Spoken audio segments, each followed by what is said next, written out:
UP में कौन जीतेगा? अखिलेश यादव सीएम बने रह पाएंगे या नहीं? समाजवादी पार्टी के झगड़े का नुकसान मुलायम अखिलेश को होगा या नफा बीजेपी और बीएसपी के खाते में चला जाएगा? इन सारे सवालों का सस्पेंस 11 मार्च तक बना रहेगा। सवाल बड़े हैं लेकिन जवाब कोई दे पाएगा नहीं। एबीपी न्यूज ने इन सवालों के जवाब ढूंढने के लिए जमीन पर काम किया। ओपिनियन पोल के जरिए करीब 6000 वोटरों का मन टटोला तो कई जवाब सामने आए। 1. यूपी में किसी पार्टी को बहुमत संभव नहीं है। 2.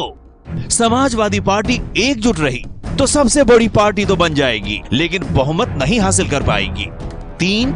अगर समाजवादी पार्टी एकजुट नहीं रही तो फायदे में बीजेपी रहेगी। खंडित समाजवादी पार्टी 2 नंबर पर खिसक जाएगी। लेकिन क्या 11 मार्च को नतीजे आने से पहले कुछ और हो सकता है?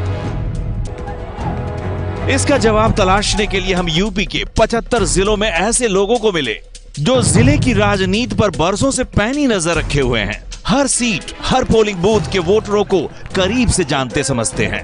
आगे आप देखेंगे और सुनेंगे कि सीधे यूपी के 75 जिलों के वरिष्ठ पत्रकारों का चुनावी गणित बताएगा कि कौन जीत सकता है, कौन हार सकता है, किसकी सरकार बन सकती है। चुनाव का मिजाज समझने समझाने का बिल्कुल नया प्रयोग।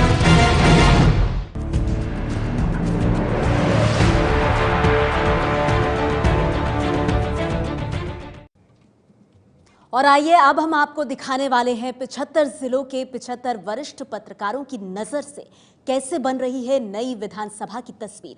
75 पत्रकारों ने 403 सीटों का अनुमान लगाया है और पत्रकारों का आकलन आपके सामने है कि 128 सीट बीजेपी को मिल सकती है, समाजवादी पार्टी को 107 सीटें मिल सकती हैं। दूसरे नंबर पर समाजवादी पार्टी रहेगी। इन पत्रकारों के आकलन के मुताबिक बीएसपी तीसरे नंबर पर रहेगी 62 सीटों के साथ।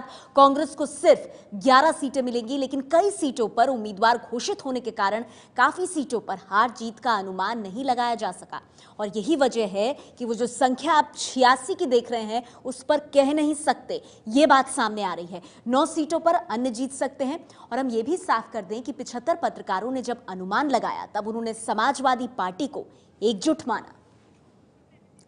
तो ये बड़ी बात, ये बड़ी तस्वीर, यूपी के 75 जिलों पर 75 पत्रकारों का ये अनुमान, जिसमें समाजवादी पार्टी को उन्होंने एकजुट मानते हुए समाजवादी पार्टी को दूसरे नंबर की पार्टी बनाया है। 86 सीटों पर पत्रकार अनुमान नहीं लगा पाए। आपको बता दें क्योंकि कई जगहों पर उम्मीदवारों के नामों की घोषणा नहीं हुई है। बीएसपी तीसरे नंबर पर रह सकती है और बीजेपी जो है वो पहले नंबर की पार्टी इन पत्रकारों की नजर में बनती हुई आ रही है। अगर इन 75 जिलों की हम बात करें, 128 सीटें जो कि बीजेपी को वो दे रहे हैं, समाजवादी पार्टी को 107 सीटों का अनुमान। और आइए अब आपको बताते हैं उत्तर प्रदेश में किसको कितनी सीटें। चुनावी अनुमान की ये बातें हैं तो आपको बताते हैं जो हमने ओपिनियन पोल किया था, जो हमने आपको परसों दिखाया, कल दिखाया, उसके मुताबिक समाजवादी पार्टी पहले नंबर की पार्टी बन रही है 141 से 151 सीटें। बीजेपी 129 से 139 सीटों पर लेती हुई, उन्हें अपने पक्ष में लेती हुई नजर आ रही है। बीएसपी 93 से 103 और कांग्रेस 13 से 19। ये सीटें हम आपको एक बार फिर से दिखा रहे हैं और ये भी बता दें कि हम आपको पहले बता चुके हैं, एक बार फिर आप तक ये जानकारी पहुंचा दें कि अगर मुलायम और अखिलेश अलग अलग लड़ते हैं तो अखिलेश यादव को नुकसान होगा। वो 82 से 92 सीटों पर सिमट जाएंगे। मुलायम का बुरा हाल होगा, उनका खेमा 9 से 15 पर सिमट जाएगा। 158 से 168 पर बीजेपी सबसे बड़ी पार्टी, समाजवादी पार्टी की फूट का फायदा सीधे सीधे बीजेपी को। 110 से 120 पर बीएसपी और कांग्रेस हर हाल में आखिर की पार्टी ही साबित होती नजर आ रही है, जो हमारा ओपिनियन पोल था और उसके मुताबिक जो अनुमान हमने लगाया। और बता दें जो 75 वरिष्ठ पत्रकार हैं वो भी बीजेपी को पहली पार्टी बता रहे हैं और कांग्रेस को इस रेस में आखिर में। आगे हम आपको बताएंगे कि जिले के वरिष्ठ पत्रकार किस जिले में किस पार्टी को जीतते और किस पार्टी को हारते हुए देख रहे हैं। पत्रकारों के अनुमान पर ही हमने आज ये आंकड़ा आपके सामने रखा है। आगे हम जिले के पत्रकारों के आंकड़ों पर अपने संवाददाताओं से राय भी लेंगे जो यूपी में रहकर वहां पर लोगों की नब्ज टटोल रहे हैं। 3 पत्रकार, वाराणसी से रणवीर सिंह हमारे साथ हैं, एबीपी न्यूज संवाददाता पंकज झा हमारे साथ लखनऊ से जुड़ गए हैं और मेरठ से रक्षित सिंह हमारे साथ हैं। ये हमारे वो पत्रकार हैं जो लगातार लोगों के बीच घूम रहे हैं, उनकी की नब्ज टटोल रहे हैं। आखिर वो इन वरिष्ठ पत्रकारों के आकलन को किस तरह से देख रहे हैं? क्या जनता यही भाषा बोल रही है? तो यूपी की राजनीति पर यह सबसे बड़ी कवरेज आप देख रहे हैं। लेकिन सबसे पहले देखिए, पूर्वी यूपी यानी पूर्वांचल में पत्रकारों ने किसे दी कितनी सीटें?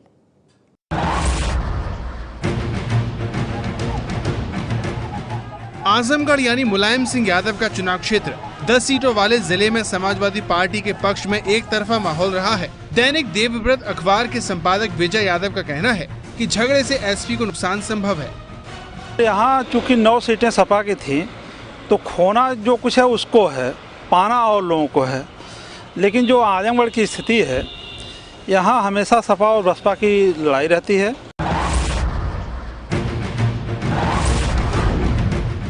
देवरिया की 7 सीटों में से 5 समाजवादी पार्टी के पास रही हैं। हिंदुस्तान अखबार के वरिष्ठ पत्रकार उमेश शुक्ल का अनुमान है कि इस बार बीजेपी नंबर 1 हो जाएगी। बीजेपी को 4, एसपी को 2, बीएसपी को 1 सीट मिल सकती है। इस बार जो चुनाव की स्थितियां अब तक की स्थितियां दिख रही हैं, उसमें बीजेपी इस बार जिले में अच्छा प्रदर्शन करेगी और वर्तमान समय में कम से कम 4 सीट उसके जीतने की उम्मीद जताई जा रही है।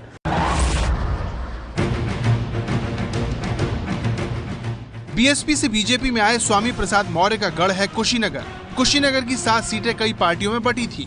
दैनिक जागरण के ब्यूरो प्रभारी अजय शुक्ला का अनुमान है कि इस बार उम्मीदवारों के पार्टी बदलने से समीकरण बदल जाएंगे। पाला बदल से यहाँ का सियासी समीकरण बदला है। बसपा के कद्दावर नेता थे स्वामी प्रसाद मौर्य भाजपा में चले गए, फिर विजय दुबे कांग्रेस के विधायक थे, भाजपा में चले गए। तो सियासी समीकरण वो तो बदल गए हैं, लेकिन जो सियासी तस्वीर की बात आप कर रहे हैं, जब तक भाजपा अपना उम्मीदवार नहीं क्लियर करेगी, सियासी तस्वीर पूरी साफ नहीं हो पाएगी।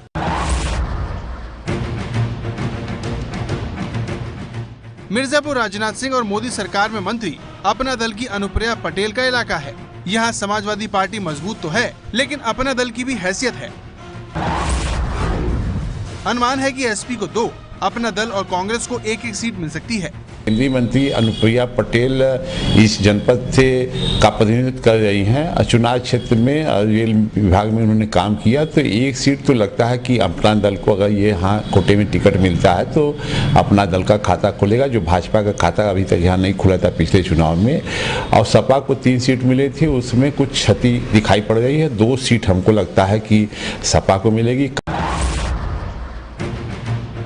जौनपुर की 9 सीटों पर रखने वाले पत्रकारिता के प्रोफेसर डॉक्टर दिग्विजय सिंह राठौर का अनुमान है कि इस बार एसपी, बीजेपी, बीएसपी में 3-3 सीटें बढ़ जाएंगी। 2012 से स्थितियां बहुत बदली हुई हैं। समाजवादी पार्टी की उस समय लहर थी और इस समय समाजवादी पार्टी में जो विवाद है उससे बड़ी समस्या खड़ी हो गई है। 7 सीटों की जहां तक बात थी, बीएसपी अपना खाता खोलने जा रही है जौनपुर से, और कम से कम उसको 3 सीटें मिलेगी। कालीन के लिए मशहूर भदोही की 3 सीटों के बारे में अमर उजाला के पत्रकार साजिद अंसारी का मानना है कि 2 सीट एसपी को और 1 सीट बीजेपी को मिल सकती है। मुझे लगता है कि यदि समाजवादी पार्टी में एका के प्रयास बेकार हुए, असफल हुए, तो इसका सीधा सीधा लाभ भारतीय जनता पार्टी उठाएगी। सीटों की संख्या के लिहाज से इलाहाबाद यूपी का बड़ा जिला है। 12 सीटें हैं। एसपी को पिछली बार 8 सीटें मिली थी। वरिष्ठ पत्रकार अनुपम मिश्र का मानना है कि एसपी नुकसान में रहेगी। पूर्वांचल की तस्वीर आपने देखी। प्रधानमंत्री नरेंद्र मोदी के संसदीय क्षेत्र वाराणसी से हमारे साथ एबीपी न्यूज संवाददाता रणवीर सिंह जुड़ गए हैं। रणवीर, आपने हमारी ये रिपोर्ट देखी। आप चाय वालों के टी स्टॉल पर मौजूद आम लोगों से लेकर के बड़े नेताओं से वहां बात करते रहे हैं। आपका आकलन क्या कह रहा है? कौन जीत रहा है?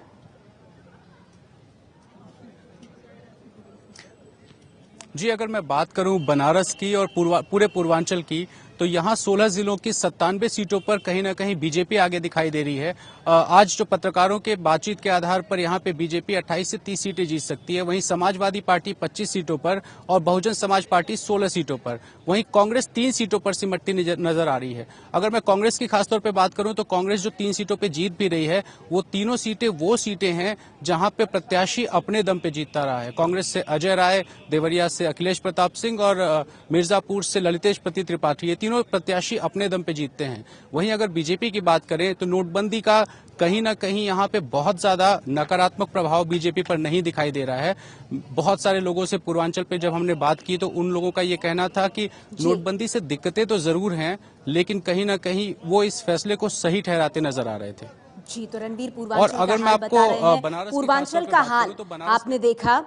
रणबीर, हम आपके पास फिर आएंगे, लेकिन अब आप देखिए लखनऊ के आसपास की सीटों और सोनिया गांधी मुलायम के गढ़ में कौन जीत रहा है।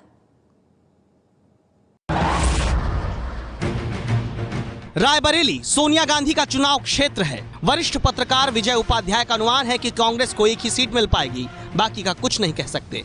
देखिए, अगर गठबंधन होता है तो अमेठी और रायबरेली मिला के 7 सीटें समाजवादी पार्टी के पास हैं। ये 7 सीटें सिटिंग इनको छोड़नी पड़ेंगी। यहाँ पे कांग्रेस चुनाव लड़ेगी, तो जाहिर है कांग्रेस बहुत अच्छी स्थिति में होगी और समाजवादी पार्टी का उम्मीदवार अगर विधानसभा में नहीं होता है तो सभी सीटें आसानी से कांग्रेस जीत लेगी। मुलायम का गढ़ है इटावा। वरिष्ठ पत्रकार सुभाष त्रिपाठी का अनुमान है कि पहले की तरह इस बार त्रिकोणीय टक्कर नहीं होगी, तीनों सीट समाजवादी पार्टी को ही मिलेगी। ये बिल्कुल नहीं कहा जा सकता है कि कौन सा राजनीतिक दल तीनों विधानसभा क्षेत्रों में जीतेगा। समाजवादी पार्टी, बहुजन समाज पार्टी और भारतीय जनता पार्टी तीनों ने इन सीटों पर जीतने के लिए बड़ी तैयारी कर रखी है और अभी कोई भी दावा नहीं किया जा सकता। रोचक संघर्ष रहेगा। मुलायम कुनबे में कलह है, इसलिए वरिष्ठ पत्रकार दयाशंकर तिवारी का अनुमान है कि मुलायम परिवार के गढ़ मैनपुरी में समाजवादी पार्टी नुकसान में रहेगी। देखिए, समाजवादी पार्टी का ये गढ़ है, इसमें कोई संकोच नहीं कहने में। पिछले चुनाव के नतीजे इस बात के गवाह हैं कि समाजवादी पार्टी ने 4 सीटों पर यहाँ कब्जा किया था। इस बार पिता पुत्र की लड़ाई से कुछ थोड़ा बहुत असर पड़ने की संभावना है, लेकिन इतना ज़्यादा असर पड़ेगा ये लगता नहीं है। सीतापुर में समाजवादी पार्टी और बीएसपी में कांटे की टक्कर रही है। 9 सीटों पर त्रिकोणीय टक्कर होनी है। समाजवादी पार्टी को 4, बीजेपी को 2, बीएसपी को 3 सीट मिल सकती है। ये सीतापुर समाजवादी पार्टी का गढ़ कहा जा सकता है, क्योंकि कभी यहाँ पर 7 तो कभी 5 सीटों पर समाजवादी पार्टी का ही कब्जा रहा है। 9 विधानसभाओं वाली सीटों में बीएसपी कभी 4 तो कभी 2। अगर अब आगे बात करते हैं तो मौजूदा समय में परिवेश बदलता नजर आ जरूर रहा है, लेकिन अभी भी जो ये दोनों पार्टियां हैं इनका प्रभाव यहां देखने को मिल रहा है। यूपी की सत्ता के केंद्र लखनऊ से सटा बाराबंकी जिला समाजवादी पार्टी का गढ़ रहा है। पंजाब केसरी के ब्यूरो चीफ मोहम्मद अतहर का अनुमान है कि इस बार समाजवादी पार्टी नुकसान में रहेगी। सिर्फ 2 सीटें मिलेंगी, बीजेपी को 2, कांग्रेस और बीएसपी को 1-1 सीट मिलने की उम्मीद है। 6 में 2 तो सापा को मिल सकती है। अगर बीजेपी ने अच्छे कैंडिडेट उतारे, क्योंकि अभी तक घोषित नहीं हुए उनके कैंडिडेट, अगर उन्हें अच्छे कैंडिडेट उतारे तो उनके भी 2 सीटों की संभावना है। हरदोई समाजवादी पार्टी का गढ़ रहा है। पिछली बार 6 सीटें समाजवादी पार्टी को मिली थी, लेकिन इस बार बीजेपी बढ़त बना लेगी। बीजेपी को 4, समाजवादी पार्टी को 3 और 1 सीट बीएसपी को मिल सकती है। पहले सीन में भाजपा 0 पर रहा करती थी, इस बार ये सीन बदल सकता है, क्योंकि उसके खेमे में दूसरे पार्टियों के 3 विधायक आ चुके हैं। तो आसार ये लग रहा है कि 4 सीट भाजपा निकाल सकती है। और लखनऊ से एबीपी न्यूज संवाददाता पंकज झा हमारे साथ मौजूद हैं। पंकज, आपके मुताबिक इस वक्त कौन सी पार्टी सबसे मजबूत स्थिति में दिख रही है?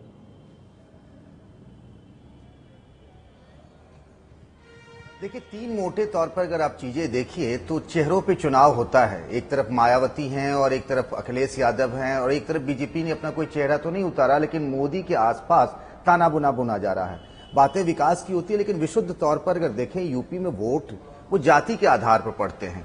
बीजेपी ने बड़ी सूझबूझ के साथ अपना दल के साथ जैसे गठबंधन किया, सुहेल समाज पार्टी जो राजभरों की है उसके साथ गठबंधन किया, बीएसपी से जो लोग नेता मौर्य, सैनी, साक, कुशवाहा, उन सबको एडजस्ट करके अति पिछड़ी जातियां जो यादव को छोड़ के है उन सबको अपने पास रखा। सवर्ण उसके साथ में है। आज की तारीख में जिस तरीके से अगर अखिलेश यादव को देखें तो उनके चेहरे में इंस्पिरेशनल पॉलिटिक्स वाला वो इमेज दिखता है। वो बात मोदी में भी है, मायावती में वो बात नहीं है। इसीलिए थोड़ा सा पार्टी जो है दलित के अलावा और कौन जुड़ पाएगा अभी कह पाना मुश्किल है। बीजेपी ने अपने जातीय समीकरण का, अपने सामाजिक आधार का बड़ा विस्तार किया है। एंटी इनकम्बेंसी नहीं है अखिलेश के खिलाफ, लेकिन परिवार के अंदर, पार्टी के अंदर जो झगड़ा चल रहा है उसकी वजह से पार्टी को साफ साफ नुकसान दिख रहा है और बीजेपी कहीं ना कहीं अभी फिलहाल आगे दिख रही है, इसमें कोई दो राय तो नहीं है। आज की तारीख में आप देख रहे हैं 75 जिले, 75 पत्रकार। हम बात अब पश्चिमी यूपी की करते हैं, जहां पहले चरण में वोटिंग होनी है। दिल्ली से सटे पश्चिमी यूपी के इलाकों में सबसे पहले सबसे ज्यादा जोर पकड़ेगा चुनाव प्रचार। क्या चल रहा होगा वोटर के मन में?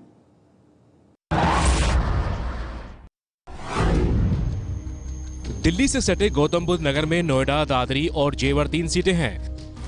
दैनिक जागरण के सीनियर एग्जीक्यूटिव एडिटर प्रशांत मिश्र का अनुमान है कि तीनों सीटें इस बार बीजेपी के पास होंगी। इस बार की स्थितियां थोड़ी बदली हुई हैं। बीएसपी पूरे, एक तो बीएसपी का जो नेगेटिव कैंपेन रहा डिमोनेटाइजेशन के बाद, वो उसको भारी पड़ सकता है। उसने अपने कैंडिडेट काफ़ी पहले से घोषित कर दिए हैं, लेकिन उन कैंडिडेट्स के पास जो उसका रवैया रहा है, उसके जो विचारधारा रही है, उसने जो किया है, उससे उसको भारी पड़ सकता है इस बार।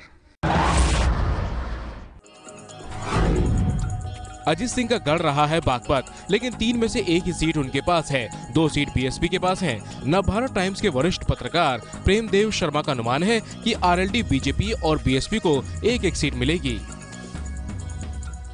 राष्ट्रीय लोकदल तो अपनी सीट बचा लेगी, लेकिन बसपा 2 सीटें पर है अभी, उसमें से एक सीट जो है उस पर भाजपा अब उसको टक्कर देने की तैयारी में है। आगामी 2017 के चुनाव में किस तरीके की तस्वीर रह सकती है सहारनपुर की, कैसे बदलेंगे समीकरण? बातचीत करने के लिए हमारे साथ पुष्पेंद्र शर्मा जी हैं, सीनियर रेसिडेंट एडिटर हिंदुस्तान अखबार से। मुझे लगता है कांग्रेस के पास शायद एक ही सीट रह जाए। भारतीय जनता पार्टी के पास सहारनपुर सदर सीट जीतने का मौका है और देवबंद में भी शायद उनका परचम लहरा सकता है। पुष्पेंद्र शर्मा का अनुमान है कि बीएसपी को 4, बीजेपी को 2, कांग्रेस को 1 सीट मिल सकती है। आगामी विधानसभा चुनावों में किस तरीके के समीकरण नजर आ रहे हैं, कैसे शामली की इन 3 सीटों पर समीकरण रहने की उम्मीद है? हमारे साथ बातचीत करने के लिए नवभारत टाइम्स की तरफ से वरिष्ठ पत्रकार प्रेमदेव शर्मा जी हैं। शर्मा जी, किस तरीके के समीकरण आगामी 2017 में नजर आ रहे हैं शामली जिले में? ऐसा लग रहा है कि इस बार कांग्रेस वहां से अपनी जो एकमात्र सीट है उसे खो देगी और इस बार सपा, बसपा और भाजपा तीनों एक सीट पर काबिज हो सकती हैं। ये अनुमान नवभारत टाइम्स के वरिष्ठ पत्रकार प्रेमदेव शर्मा का है।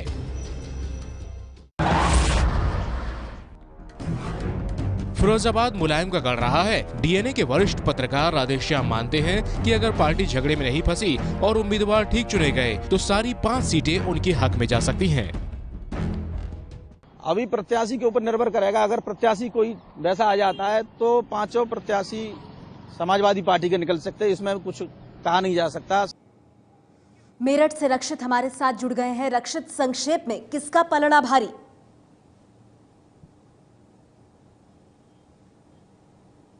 जी देखिए, अगर पश्चिमी यूपी की बात की जाए तो बहुजन समाज पार्टी का हमेशा से गढ़ रहा है, लेकिन जो पिता पुत्र की तकरार है समाजवादी पार्टी में, उसका फ़ायदा दोनों ही पार्टियों को, बसपा को और बीजेपी को फिलहाल होता हुआ नज़र आ रहा है।